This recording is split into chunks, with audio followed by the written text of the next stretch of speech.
I pledge allegiance to the flag of the United States of America and to the republic for which it stands, one nation, under God, indivisible, with liberty and justice for all. Good morning, Mustangs!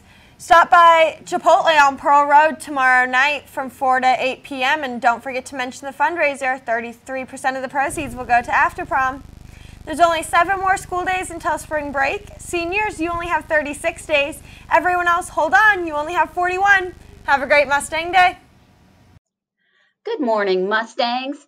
This is your friendly school psychologist, Mrs. Habercorn, and I am absolutely stoked to talk more about the district's Model Mustang and its global competency.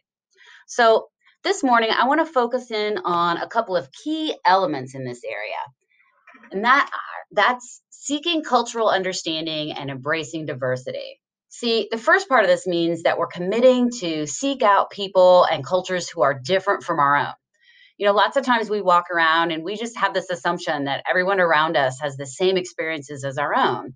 But if we take a minute to really see those around us and really listen to their experiences, we can be pretty surprised at what we might find out. In order to do this, though, we need to take a really close look at what our own biases might be.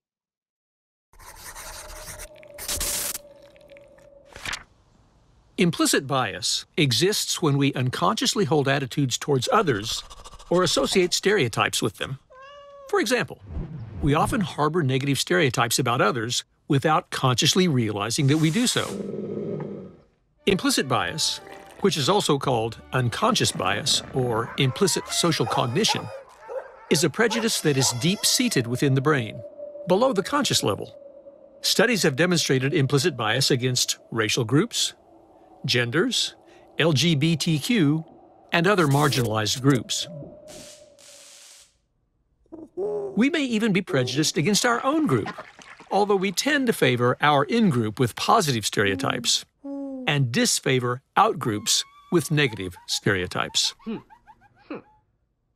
The immediate feeling you get or the immediate thoughts you have about a person, an assumption you feel, just anything you feel really stems somewhere from an experience you've had or your upbringing. It depends on the region you're from, the country you're from, the background you grew up in. That shapes the person's unconscious bias. One of my closest friends since high school, we've worked on a lot of projects together, we've been in a lot of classes together. Sometimes we'd be working together in a group project, for example, and she would say stuff like, oh, you're good at math, you're good at science, here, you can take this part of the project or something. I don't hold it against her or anything, and she doesn't mean any harm by it, but obviously there's that implicit sort of bias or stereotype that Asians are better at math and science. Because implicit bias operates at a mostly unconscious level, it is difficult for individuals to overcome. No existing training regime has proven particularly effective at debiasing implicit bias. But, fortunately, some research shows that stereotypes can be unlearned, and that safeguards can be put in place to minimize their impact. For example, women used to make up only a relatively small percentage of the musicians in orchestras.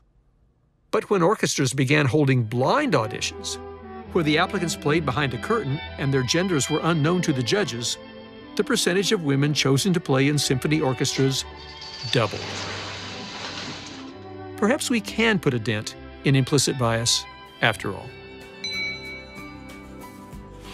These biases are sometimes so deep-rooted within us or within our culture that we don't even realize that they are biases. We could have a mutually, beneficial conversation and really benefit from learning from each other and really understand that we're all not that different. Listen, really absorb the experiences of those around you, especially those who come from backgrounds that are unlike yours. Learn something new about a person, and then that will kind of help shift that bias because now you've actually ask that person, or now you get to know that person. So how about it, Mustangs?